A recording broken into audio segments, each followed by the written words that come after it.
ఢిల్లీలో సీఎం రేవంత్ రెడ్డి మాట్లాడుతున్నారు. ప్రత్యక్ష ప్రసారం ద్వారా చూద్దాం. తెలంగాణ ప్రజల పట్ల వారికి ఉన్న అభిమానము ఈ రోజు ఈ విమానాశ్రయాల నిర్మాణానికి ఉపయోగపడుతున్నాయి. ప్రధానంగా రాష్ట్ర ప్రభుత్వాలు ముందుకు వచ్చిన మంత్రులు ప్రాధాన్యత క్రమంలో తీసుకోకపోతే పనులు ఆలస్యం జరగడానికి అవకాశం ఉంటుంది. కానీ రామ్మోహన్ నాయుడు గారు ఎప్పుడు అడిగినా అధికారులందరినీ పిలిపించి స్పష్టమైన ఆదేశాలు అధికారులకు ఇచ్చి ఈ ఆదిలాబాద్ అండ్ వరంగల్ ఎయిర్పోర్ట్ల నిర్మాణానికి అవసరమైన సంపూర్ణ సహకారాన్ని వారు అందిస్తున్నారు. మనస్ఫూర్తిగా వారికి నా అభినందనలు తెలియజేస్తున్నారు. ముఖ్యంగా భారత ప్రధానమంత్రి నరేంద్ర మోడీ గారు వికసిత్ భారత్ 2047 దేశానికి స్వతంత్రం వచ్చి 100 సంవత్సరాల ఉత్సవాలు జరుపుకునే సమయానికి $30 ట్రిలియన్ ఎకానమీగా ఈ దేశాన్ని అభివృద్ధి పదం వైపు నడిపించాలని వారు ఒక టార్గెట్ పెట్టుకొని పనిచేస్తున్నారు.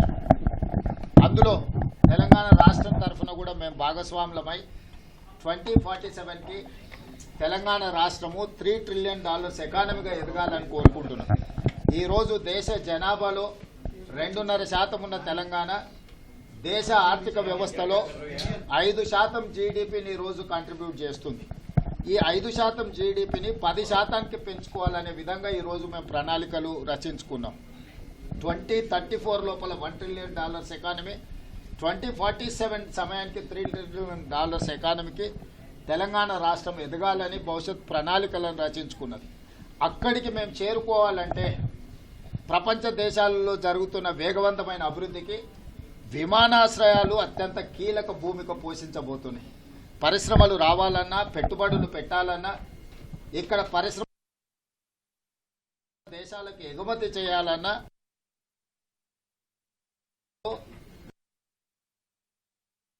దీన్ని తెలంగాణ రాష్ట్ర ప్రభుత్వం, కేంద్ర ప్రభుత్వం గుర్తించి ఈనాడు వరంగల్ ఎయిర్పోర్ట్, ఆదిలాబాద్ ఎయిర్పోర్టులను తక్షణమే మొదటి ప్రాధాన్యత కింద తీసుకొని నిర్మించి వాటిని పూర్తి చేయాలని లక్ష్యంగా పనిచేస్తున్నాము. జూన్ 2, 2028 నాటికి వరంగల్ ఎయిర్పోర్ట్, అదేవిధంగా ఆదిలాబాద్ ఎయిర్పోర్టును కూడా పూర్తి చేయాలన్న లక్ష్యంతో ఈరోజు మేము ప్రయత్నం చేస్తున్నాము. తప్పకుండా కేంద్ర ప్రభుత్వ సహకారంతో ఈ 2 ఎయిర్పోర్టులను జూన్ 2, 2028 నాటికి పూర్తి చేసుకుంటామనే సంపూర్ణమైన నమ్మకం, విశ్వాసం నాకు కలిగింది. అవసరమైన సహకారం రాష్ట్ర కేంద్ర ప్రభుత్వాలు ఇచ్చిపుచ్చుకొని ముందుకు వెళ్లడం జరుగుతుంది. ఒక ఎయిర్పోర్టు నిర్మించాలంటే 4 ప్రధానమైన అంశాలు. మొదటిది భూసేకరణ, 2 అనుమతులు, 3 నిర్మాణము, 4వది ఎయిర్పోర్టును ప్రారంభించుకోవడం.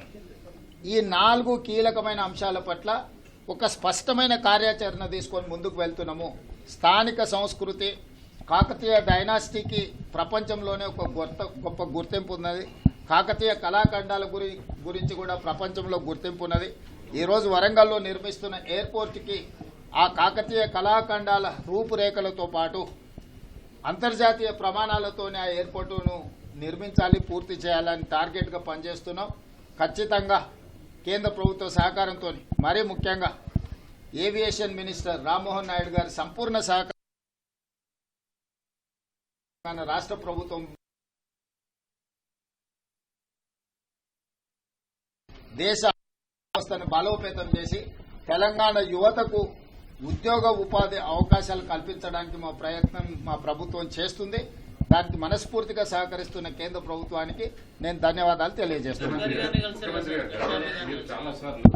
కేంద్రంతో సమైక్య స్ఫూర్తితో కార్డియల్ రిలేషన్ చేయడం వల్ల రాష్ట్రానికి అభివృద్ధి జరుగుతుందని చెప్పారు. నిన్న కేరళ ముఖ్యమంత్రి సతీశన్ కూడా ఆ రకమైనటువంటి చేస్తున్నారు. సో ఆ రకంగా కార్డియల్ రిలేషన్స్ తో పోవడం వల్ల కేంద్ర ప్రభుత్వం నుంచి అవసరమైనటువంటి సహాయ సహకారాలు తెలంగాణకి అందుతున్నాయా?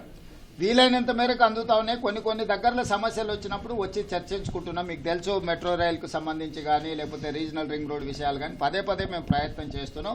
వీలైనంత వరకు ఎక్కడైనా సమాచార లోపం ఉన్నా, ఎక్కడైనా ఆలస్యం జరిగినా అది చర్చల ద్వారానే పరిష్కారం అవుతుంది.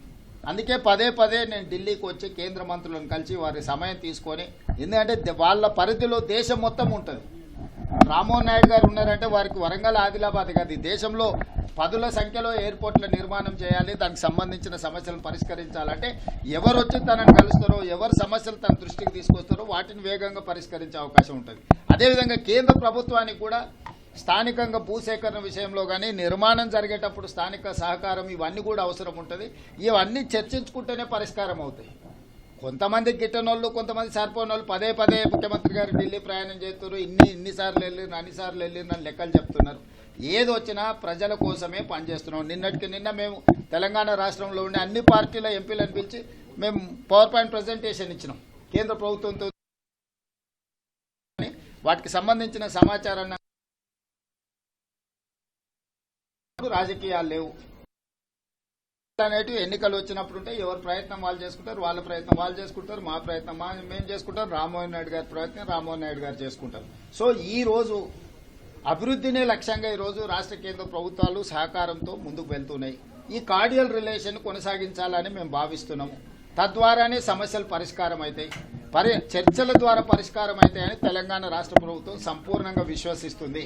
అందుకే పదే పదే కేంద్ర ప్రభుత్వాన్ని సంప్రదిస్తున్నాం, సమాచారాన్ని అందిస్తున్నాం, సమాచారాన్ని వాళ్ళ నుంచి తీసుకుంటున్నాం. సో భవిష్యత్తులో కూడా ఈ కార్డియల్ రిలేషన్ కొనసాగుతుంది. సీఎం గారు మనోహర్ లాల్ ఖట్టర్తో ఏమైనా సమావేశం ఉంటుందా మెట్రోకి సంబంధించి? ఇంకా స్పష్టత రాలేదు. ఈ రోజైతే నితిన్ గడ్కరీ గారిని రీజనల్ రింగ్ రోడ్ ఇతర హైవేస్ మీద కలిశాము, రామ్మోహన్ నాయుడు గారిని విమాన కనెక్టివిటీ మీద కలిశాము. మిగతా మంత్రుల సమయం అడిగినాం. వాళ్ళ సమయం ఉందా లేదా అంటే నేను వాళ్ళ అపాయింట్మెంట్ తీసుకున్నాను. సో వాళ్ళ ముందస్తు కార్యాచరణ ఉంటే కొన్నిసార్లు ఇవ్వచ్చు, ఇవ్వకపోవచ్చు. ఏ సమావేశం ఒక 3-4 రోజులు ఇక్కడ ఉండి అందరినీ కలుస్తాం. ఎవరెవరితో సహకారం తీసుకోవాలో తప్పకుండా తీసుకుంటాం. మీడియా మిత్రులకు నా సూచన ఒకటే, అనవసరమైన రాజకీయ వివాదాస్పదమైన అంశాలను ప్రస్తావించకండి. ఇది అభివృద్ధి చేసుకోవాల్సిన సందర్భం. అందరూ కలిసికట్టుగా కలిసి పనిచేసుకోవాలా, ఒకరికొకరు సహకరించుకోవాలా. అనవసరమైన విమర్శలకు దారితీస్తే పని పాడవుతుంది. పనిని పాడు చేసే పని రాజకీయ నాయకులైనా ప్రజాప్రతినిధులైనా పాత్రికేయ సోదరులైనా చేయొద్దని నేను విజ్ఞప్తి చేస్తున్నాను. Thank you. టెండర్ ప్రిపేర్ చేసుకొని రెడీగా ఉన్నాం.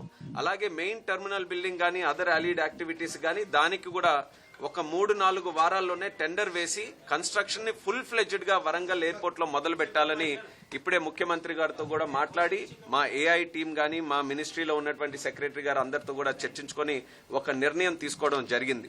ఆ నిర్ణయాల్లో కూడా రేవంత్ రెడ్డి గారు స్పష్టంగా కోరారు, జూన్ 2, 2028 ఏదైతే మన తెలంగాణ ఫార్మేషన్ డే ఉందో ఆ నాటికల్లా ఇది పూర్తి చేయాలని ఆయన చాలా స్పష్టంగా కోరితే అదే టైం లైన్స్ పెట్టుకుని శరవేగంగా అవసరమైతే ఎక్స్ట్రా ఎఫర్ట్ పెట్టైనా సరే కన్స్ట్రక్షన్ బ్రహ్మాండంగా చేస్తూ ఆ కన్స్ట్రక్షన్ లో కూడా టెర్మినల్ బిల్డింగ్ లో రాష్ట్ర ప్రభుత్వం తాలూకు ఆలోచనలు తీసుకున్నాం. మీకు తెలుసు, మోదీ గారు వచ్చిన తర్వాత గత 12 సంవత్సరాలుగా ఏవైతే సుమారు 90కి పైగా ఎయిర్పోర్ట్లు మన భారతదేశంలో మనం నిర్మించామో ప్రతి ఒక్క ఎయిర్పోర్ట్ కూడా స్థానికంగా ఉన్నటువంటి అక్కడ కల్చర్ ని, అక్కడ ఆర్ట్స్ ని, అక్కడ ఉన్నటువంటి లెగసీని వీటన్నిటిని కూడా ఇంక్లూడ్ చేసి ఆ ప్రాంత ప్రజలకి ఎయిర్పోర్ట్ ని చూస్తే ఒక ప్రైడ్ ఫీలింగ్, ఒక గర్వంగా ఉండే విధంగా అక్కడ ఆర్కిటెక్చర్ అంతటిని కూడా ఇన్వాల్వ్ చేశాం.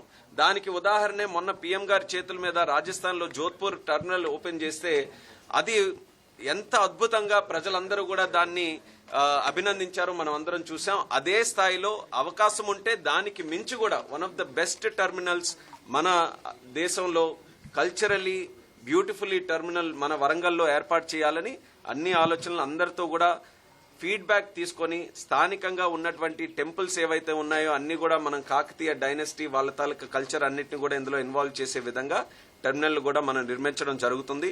నాకు ప్రత్యేకంగా నా టైంలో ఏదైతే తెలంగాణకి ఏవియేషన్ ఇన్ఫ్రాస్ట్రక్చర్ ఇంప్రూవ్ చేయాలని ఎప్పటి నుంచో ఉన్నటువంటి నానుడి నేను కేంద్ర మంత్రిగా దీనికి ఉన్నప్పుడు జరగడం అనేది నాకు ఒక అదృష్టంగా నేను భావిస్తున్నాను. ఆ ప్రాంతానికి అవసరం ఉంది.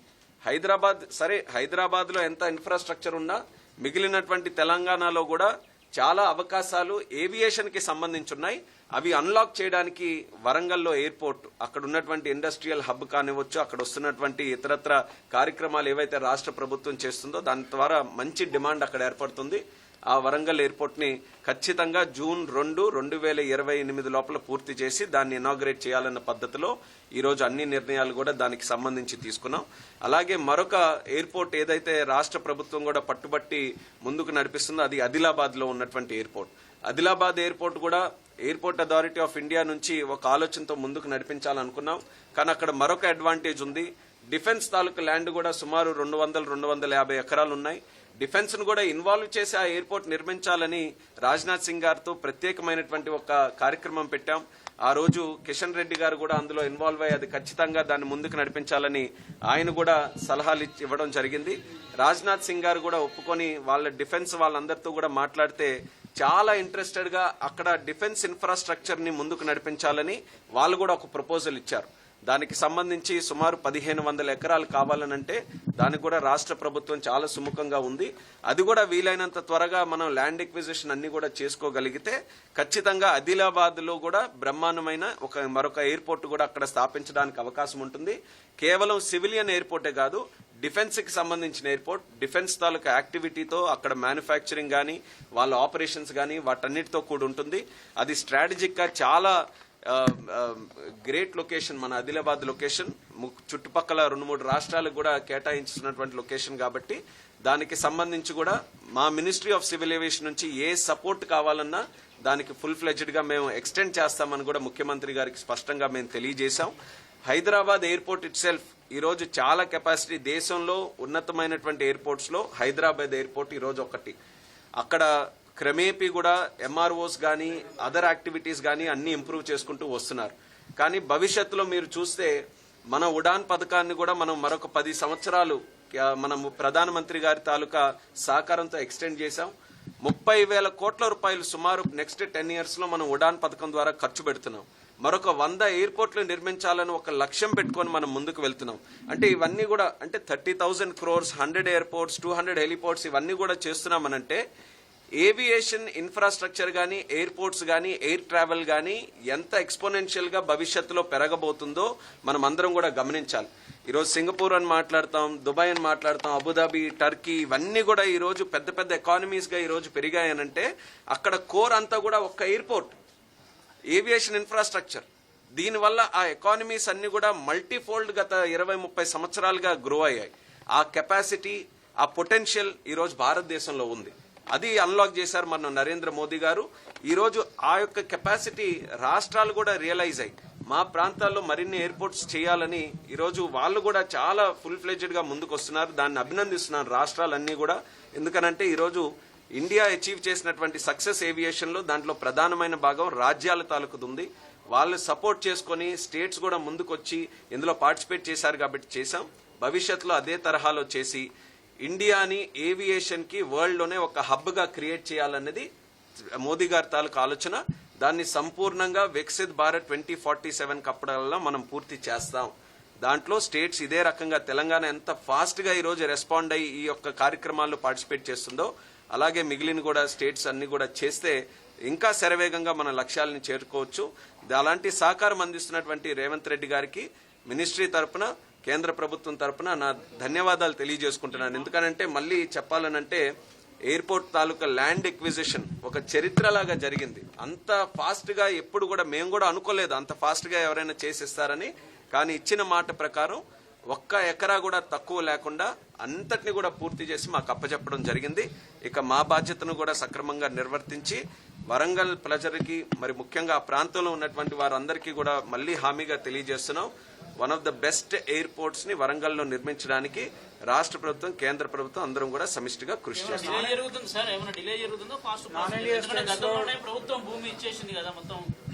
ప్రభుత్వం ఇచ్చిన తర్వాత కూడా కొన్ని ప్రొసీజరల్ గా కొన్ని కార్యక్రమాలు ఉంటాయి. డిజైన్స్ మనం ఫైనలైజ్ చేసుకోవాలి. మీకు కూడా చెప్పాను డిజైన్ ఆస్పిరేషనల్ గా చేద్దామని. ఈ రోజు డిజైన్ కట్టాలంటే 4 స్టీల్ బిల్డింగ్లా పెట్టి గ్లాస్ బిల్డింగ్ కూడా కట్టొచ్చు. కానీ రాష్ట్ర ప్రభుత్వం, కేంద్ర ప్రభుత్వం తాలూకు ఆలోచన అక్కడ ఉన్నటువంటి కల్చర్ ని మనం ప్రాపర్ గా చూపించే విధంగా అది కూడా ప్రాసెస్ జరిగింది. ఎన్వైరన్మెంట్ క్లియరెన్స్ గానీ లేకపోతే ఇతరత్ర ప్లానింగ్ తాలూకా డిజైన్ తాలూకా ఎలిమెంట్స్ గానీ అన్ని ఇంక్లూడ్ చేసుకున్నప్పటికీ ఎంత టైం పట్టాలో అంతే పడుతుంది. ఇందులో ఎక్కడా డిలే కూడా లేదు. అందుకనే చెప్తున్నాము ఈ ప్రాజెక్ట్ మనం పూర్తి చేసినప్పుడు కూడా మీరే రియలైజ్ అవుతారు ఇంత ఫాస్ట్ గా ఇది కట్టగలిగారు అనేది. ఆ ఒపీనియన్ తీసుకుని వచ్చే విధంగా మేము నిర్మిస్తాం.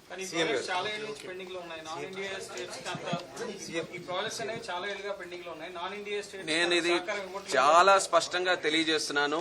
మినిస్ట్రీ దగ్గర నుంచి మేము ఒక ప్రాజెక్ట్ చేపట్టేటప్పుడు ఎన్డీఏనా నాన్ ఎన్డీఏనా ఉండదు. ఇండియా అనే మేము ఆలోచించుకొని భారతదేశానికి సంబంధించినటువంటి ప్రాజెక్ట్ గా మేము పుష్ చేస్తాం. అయితే అందులో సహకారం అందించాల్సినటువంటి బాధ్యత ఇప్పుడే నేను చెప్పాను, రాజ్యాల తాలూకుతుంది.